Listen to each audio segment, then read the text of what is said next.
You search for how to buy shares of Arthur J. Gallagher Company, a global insurance brokerage listed on NASDAQ under the ticker AJG. This video explains the practical steps to locate and purchase that stock for educational purposes only and not financial advice. To buy AJG, you need a brokerage account.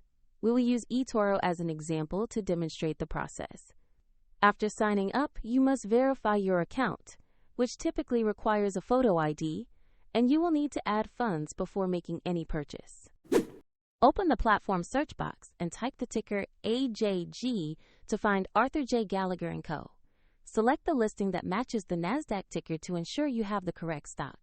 On the asset page, you will see a concise company summary, the price chart, and key details to confirm this is the Arthur J. Gallagher Company listing.